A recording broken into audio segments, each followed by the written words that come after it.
Magandang araw po, welcome po sa aking channel, Love9 TV. Patalasasan po, meron po ba kayong mga properties na napapabayaan or non-performing assets? Plan nyo ibenta, pero wala kayong oras sa pagbibenta nito. Kung ito'y pagkakatiwala nyo po sa amin, tawag lang po kayo sa aking numero, usap po tayo, gawa ko po ng video for free. Yes, libre po, wala po kayong babayaran. Tutulungan po namin kayong mabenta ang inyong property. Kami na po bala sa marketing, sa boosting or paid ads, even sa tripping. Hindi na po kayo mapapagod sa pag-entertain ng mga buyers. Kami na po bala sa lahat. Tawag lang po kayo. Nandito po tayo ngayon sa Tagaytay kung saan meron po tayong bagong video presentation. Isang residential property na may lot area 216 square meters. May floor area po ito na 300 square meters. Ito po'y fully furnished. Halos bago pa po ito at hindi naman natirahan ni owner, gawa ng nasa Amerika po sila lagi. Ito po yung garahe. Naka-tile flooring, maayos naman ang pintura ng ceiling at wall. Sa dulo po ay may access door papunta sa service area. At mula naman po dito sa garahe, ito naman po yung main door. At mamaya papasok tayo dyan, pero check po muna natin dito sa kabilang side itong bahay kung saan meron po itong grotto at naka-landscape na rin po ito. Buong property po ay nakapakod na at meron pong disenyo ang concrete fence at yan po yung covered lanay na may security grill at ito naman po yung sa gilid ng bahay at ito naman yung facade. Napaganda po ng disenyo, ito'y modern design. Meron pong pocket garden dito sa baba. Wala na po kayong papagawa dito kaya ready for occupancy na po. Anytime po, once na ma-acquire nyo ito, pwede na po kayong lumipat. At ang kulang naman po, kayo at ang gamit nyo. Gawa ng ito'y fully furnished. Samahan nyo po ako, pasok po tayo. Welcome po dito sa bahay ni Ma'am at Sir. Ito po yung living area o salas. Ito po'y naka-double high ceiling. May chandelier. Pulido ang pagka-pintura ng ceiling at wall. May pin lamps, may glass window with security grill. Meron din pong floor-mounted inverter type 3-tonner aircon. May TV. Then ito pong color red na upuan ay hindi po kasama yan. Premium tiles po ang ginamit dito sa flooring. Meron pong sofa. Then sa dulo po matatanaw natin ang dining area. At dito naman po yung powder room at yung hagdan. Itong ceiling po dito sa kabilang side ay naka-ceiling cove design. Then may pin lamps. At naka-glass railing po dito sa second floor. Then stainless po ang handrail. Dito naman po yung dining area na kung saan napakalaki po ng espasyo. Meron pong dining set. Then sa taas po may ceiling fan, may pin lamp. Maayos ang pintura ng ceiling at wall. Meron pong emergency lamp sa taas nito. At dito po sa dulo ay meron pong sliding glass door na may screen at security grill papunta naman dito sa covered lanay. Ito po yung naka-tiled wall at meron pong iba't ibang variants ng orchids. So mula po dito sa dining area, meron pong maliit na partition na kung saan sa likod po niyan ay yung master's bedroom. Pero check po muna natin itong formal kitchen. Dito po sa formal kitchen ay malaki din ang espasyo. Meron pong modular kitchen cabinet, kitchen countertop with stainless sink and faucet. Naka-tile flooring na rin po. Meron pong kitchen drawer, range hood, gas range, at naka-tiled wall na rin po ito. Napakaganda po ng disenyo. May pantry na rin. At dito naman po sa kabila, ganoon din po. Meron pong modular cabinets and drawers. May espasyo para sa electric kettle at microwave. At dito naman po yung access door papunta naman dito sa dirty kitchen. Ito pong dirty kitchen ay may kitchen countertop with double stainless sink and faucet. Meron pong storage ng kitchen utensils dito sa baba. At dito po sa taas, meron din pong wall-mounted kitchen cabinet. Kahit po dito, pulido po ang pagka-finish ng pintura. Meron pong another access door papunta sa service area. Mamaya pupuntahan natin yan na meron din po itong aluminum screen door. Yan po yung access door papunta sa formal kitchen at dito naman po yung common toilet and bath. Meron po itong bathroom sink, water closet with bidet, at meron pong body shower. From floor to ceiling din po ang tile bathroom wall. So mula po dito sa common toilet and bath, meron po ditong maid's quarter o maid's room, naka-tile flooring, may sariling window glass, maayos din ang pintura ng ceiling at wall, at may double deck. Sa taas po ay meron pong wall-mounted wooden rack. At may center lamp. Mula po dito sa maid's quarter, lipat po tayo. So ito naman po yung access door papunta sa service area o laundry area. Kung saan meron din po ditong kitchen countertop, may range hood, may wall-mounted cabinet, then sa baba po may storage. At tungkol naman po sa washing machine at dryer, siguro pag-usapan nyo na lang ni owner kung isasama yan. At dito naman po naka-tiled countertop, then may range hood, naka-tiled flooring, at ito naman po yung understairs storage na malaki din po ang espasyo niyan. Katabi lang po yung circuit breaker at meron pong access door naman dito na may aluminum screen door papunta naman sa covered car garage o sa garahe. At galing na po tayo dyan kanina. Yan po yung steel gate. Then naka-tile flooring na rin po dito at dito po sa kabilang side ay naka-landscape. May security grill na rin po dito. Balik po ulit tayo dito sa loob. Ito po ulit yung service area. Then pagpasok po natin dito, dito naman yung dirty kitchen at sa dulo yung maid's quarter. At ito naman po yung formal kitchen. Mula po dito sa formal kitchen, yan po yung dining area at ito naman po yung master's bedroom. Kung meron man po kayong PWD or senior citizen sa pamilya, ito naman po yung kwarto para sa kanila. May bed and bed frame, may split type aircon, center lamp, pin lamps, ceiling cove design, window type aircon with security grill, at naka-tiled flooring na rin po. Sa spasyo, malaki po. At dito naman yung walk-in closet. Ganun din po, naka-tile flooring, maayos ang pintura ng ceiling at wall, at malaki naman ang espasyo. So, kabilaan po yan. Kaya marami po kayong gamit na pwede may lagay dyan. Hanggang dito po sa kabila. So, dito na po tayo sa toilet and bath. Meron po itong napagandang shower enclosure na naka-tile bathroom wall. At ito naman yung water closet with bidet. Ito naman po yung bathroom countertop. May bathroom sink with faucet. Then naka-tiled wall. Mula po dito matatanaw natin ang access door papunta sa setback o likod ng bahay. Ito po yung naka-glass door at may security grill. At yan pong natatanaw natin ay yung water reservoir na kakasya po ang 3,000 liters. In case ng water shortage, mapapakinabangan po yan. Then nakatile din po ang buong water reservoir. Babalik po ulit tayo dito sa loob ng toilet and bath dito sa master's bedroom. Ito po ulit yung walk-in closet at ito naman yung bedroom. Napakaganda po. Lalabas po tayo.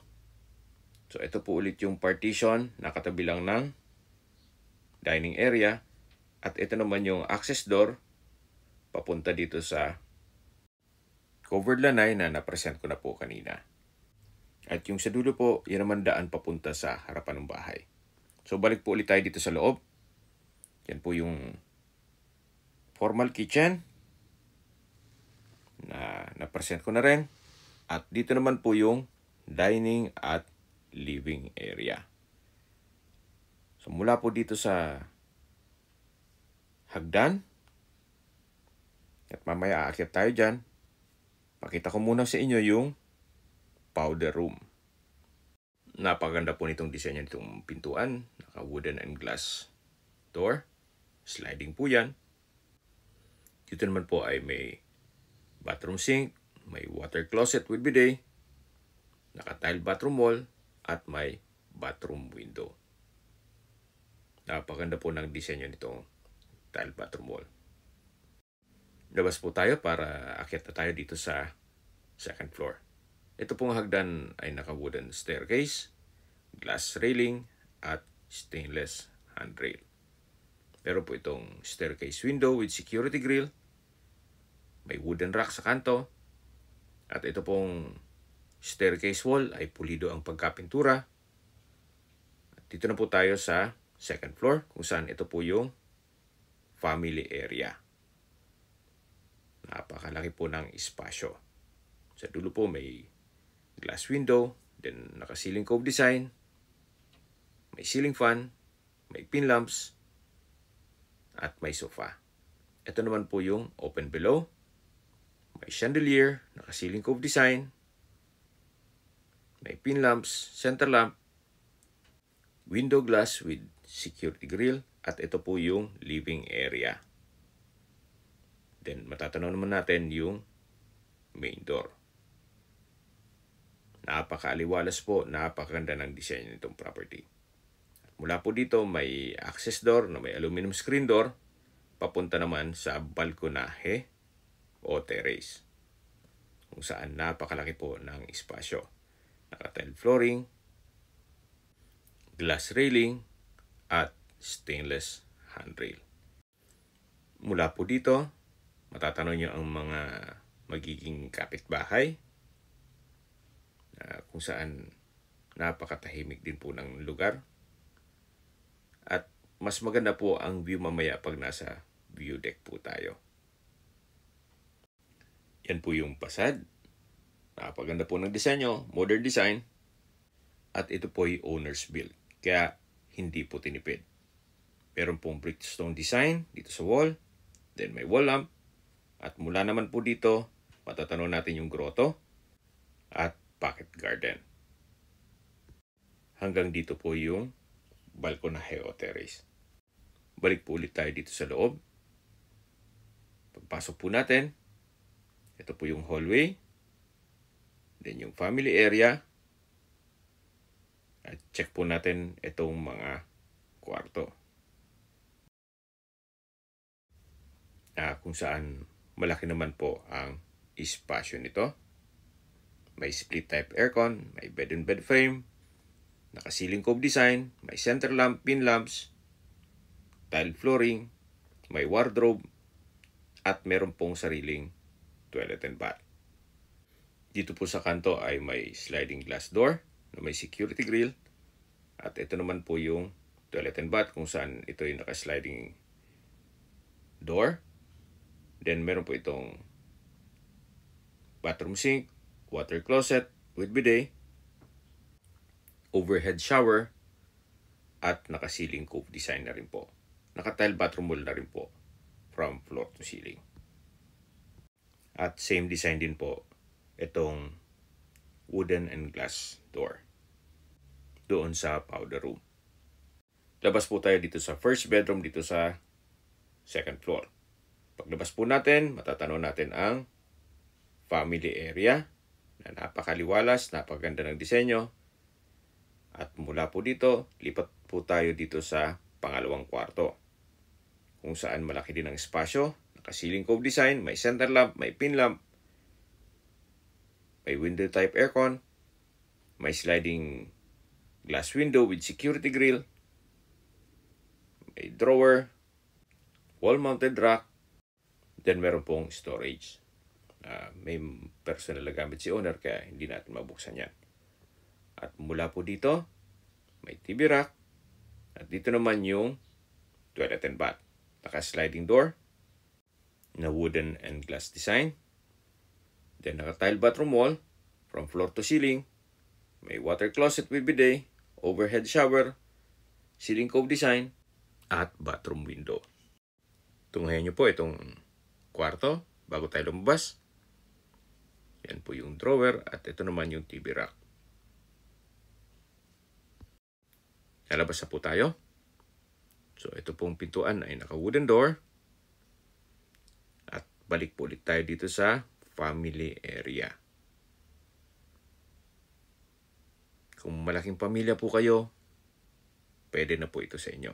Yan po yung access door papunta sa terrace. At ito naman po yung hagdan. At akit tayo papunta sa roof deck o view deck.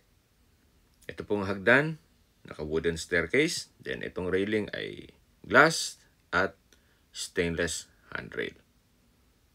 Ito pong pintuan ay may security grill na papunta po ito sa roof deck o view deck.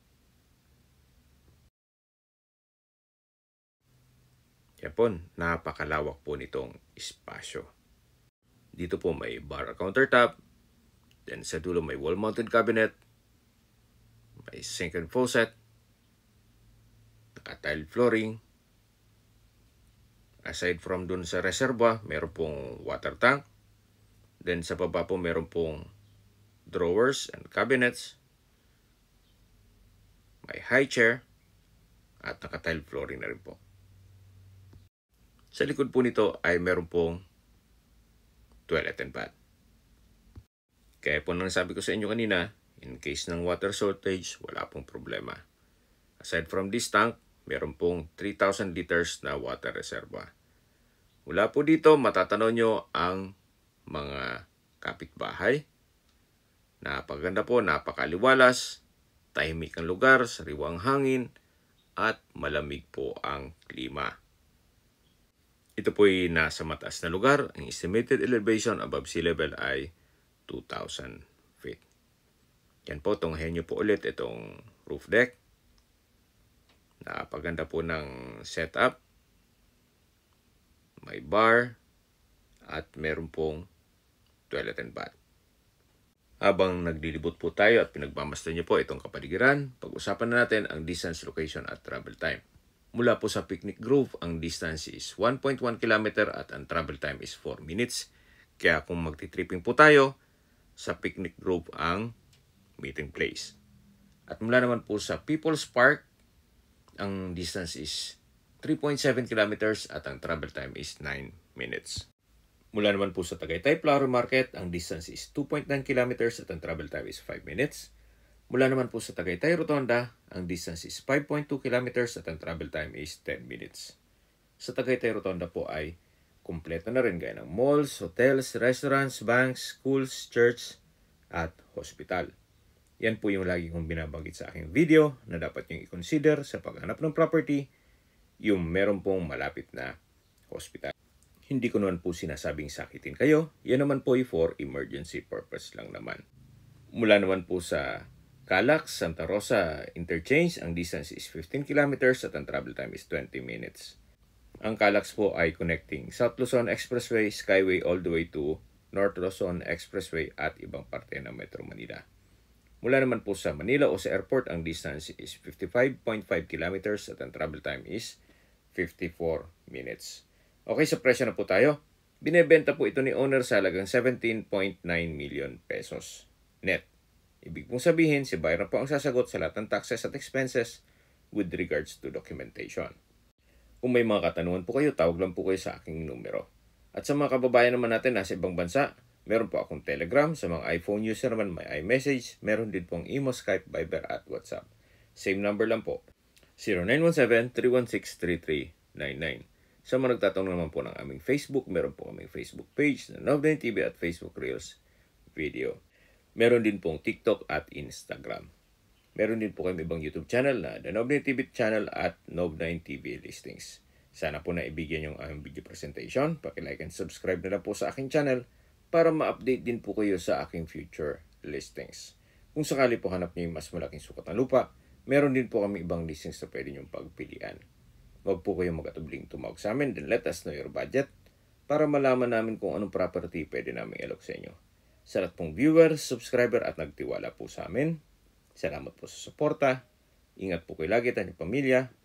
Maraming salamat po.